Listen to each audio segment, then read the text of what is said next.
Fala galera, a espera acabou. Saiu, finalmente, a convocação oficial para o evento mais aguardado, mais importante da temporada.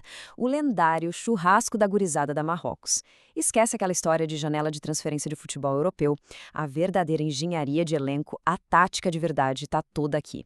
A gente vai destrinchar essa escalação histórica, nome a nome, apelido por apelido, para entender direitinho as características dessa seleção de peso. 30. Esse é o número mágico. A gente não está falando de um jantarzinho qualquer, não. São 30 guerreiros formidáveis que foram chamados para esse encontro histórico. 30 nomes com histórias de vida absurdas, apelidos fantásticos e um nível de desempenho, no mínimo, peculiar. Bora começar olhando lá para cima, a diretoria da Marrocos, o cérebro e, claro, o cofre da operação. O perfil dessa nossa alta cúpula é um negócio fascinante. Pensa num risco alto. Com a camisa 1, a gente tem o presidente Dudu. O relatório aponta que o homem simplesmente curte um infarto, vive naquele estresse absurdo vendendo carros, basicamente para abobados, né? E logo ali do lado, vestindo a 2, o tesoureiro Dionis. Aquele ex-atleta clássico, joelho totalmente podre, ataca de violeiro nas horas vagas e, segundo consta nos registros oficiais da equipe, tem um desejo fortíssimo de desviar o dinheiro do caixa do evento. É pura adrenalina financeira na gestão. E a base dessa diretoria tem umas estatísticas de sobrevivência que dão inveja a muito atleta profissional.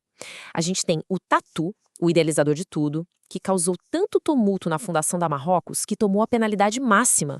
Foi banido do grupo de WhatsApp pela própria esposa, a Cris. Tem também o Bombinha, representando a velha guarda, que tem como maior título na carreira ter sido salvo de se perder na vida. Adivinha? Graças à esposa também. E claro, o Jair, a voz da sabedoria. Ele é quietinho, fica só observando o movimento e carrega o impressionante status de sobrevivente de um capotamento. Isso sim que é bagalém de vida. Passando para a meiuca do campo, chegamos neles, os reis da resenha, o meio-campo do caos. E, para entender o nível desse caos, basta ler o que os olheiros relataram sobre o nosso Coringa Supremo, o Tião Galinha, mais louco que o Coringa do Batman. Ele é o rei absoluto da resenha. O fato de ele ainda estar entre nós é um verdadeiro mistério da ciência.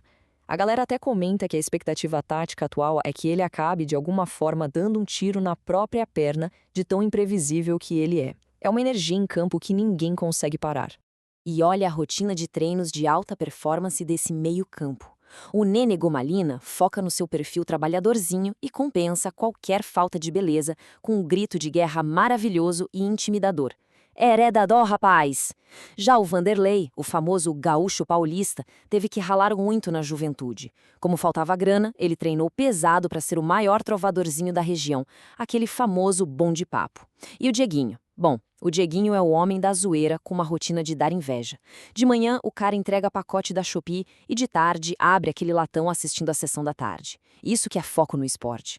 Agora, falando em tática, a gente precisa destacar a brilhante dualidade do Ratinho, o filho do Rato-pai.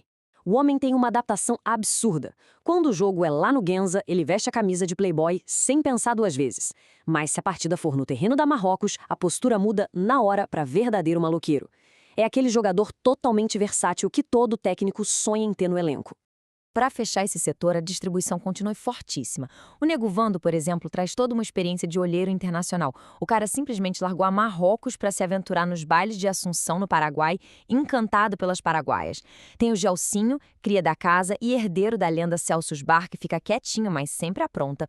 O Denner, que está lá no topo do relatório como um dos mais atentados. E o Isaac, que é doido de carteirinha, mas continua ali, firme e forte, entregando resultado para a equipe. Saindo do meio-campo, a gente vai direto para os pesos pesados, atletas e lendas locais.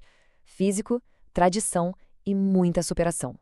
2,5 metros, calma, não é o tamanho da churrasqueira, é a altura colossal registrada do nosso querido Leandro Popó.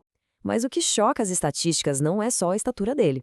A verdadeira lenda do Popó está na logística tática. O cara tinha um Fusca, chamado de Quindim, e os registros não mentem. Ele conseguia colocar um time de futebol inteiro dentro daquele Fusca e sair transportando a galera pelas quadras de Gravataí. É um milagre da física moderna. Só que, como a gente sabe, o esporte é implacável e nem toda lenda vive do passado. O Marcelo abandonou as traves do Palmeirinhas para assumir o título de Rei do Petiscão e do Morro da Tuca. O Adriano Boquinha já é uma tragédia atlética nos relatórios. Era uma verdadeira promessa do futebol que precisou parar por causa das drogas. No caso, a droga das pernas dele, que simplesmente não funcionavam mais. E o Thiago Feiticeira, o ex-cabeludo que era o terror das menininhas nos anos 90, hoje o legado dele envolve ter assado uma bola de futebol numa churrasqueira e colecionar uns tombos de moto de vez em quando. E o nível de resistência física dessa equipe é assustador, viu?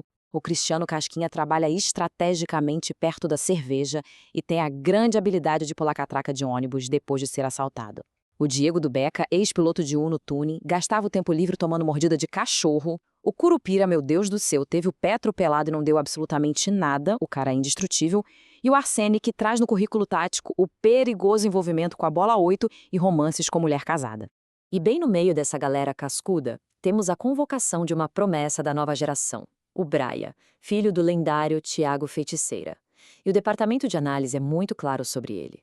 O guri ainda tem muita vida pela frente, até porque não viu nem 1% de toda a loucura que o pai já aprontou no passado. É um talento puro e em franco desenvolvimento. Para equilibrar o caos generalizado, a gente tem nossos pilares de pura serenidade. O Fernandinho Dornelles é aquele novato super centrado, que fica ali quietinho assumindo uma posição tática só de observar o ambiente.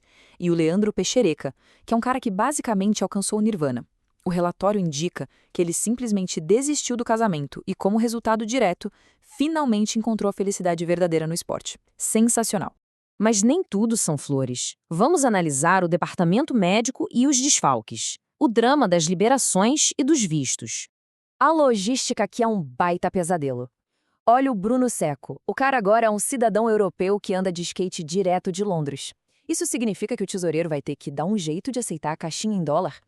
Tem o Duda, o famoso Tico Murcho, que a vida toda sonhou em ter um grupo de amigos, conseguiu, e agora acionou a cláusula do migué, virando grande dúvida para o evento.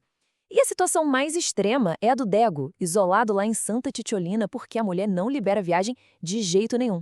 O cara chegou a pedir para participar do churrasco via transmissão ao vivo. Dá para acreditar? E a gestão de crise familiar continua derrubando os nossos craques. O Zó Areia teve a transferência totalmente bloqueada, está oficialmente desconvocado porque a esposa proibiu ele de acessar o WhatsApp, alegando que no grupo só tem mau elemento. Já o Thiago Baixinho, que os analistas classificam tecnicamente ali no sistema como pau mandado, está neste exato momento travando tensas negociações diplomáticas com a patroa para tentar uma liberação de última hora. E essa é a verdadeira fotografia, o status precário do nosso elenco pertinho do apito inicial.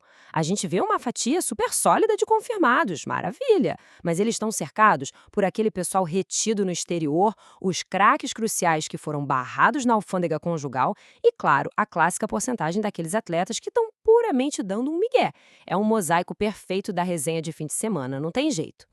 Então, avaliando todos esses dados e todo esse caos estruturado que é a gorizada da Marrocos, fica a grande pergunta na mesa. Com esse elenco espetacular escalado, qual dessas figuras lendárias vai dominar o campo e ser o verdadeiro MVP desse churrasco histórico? Fica a reflexão pra gente.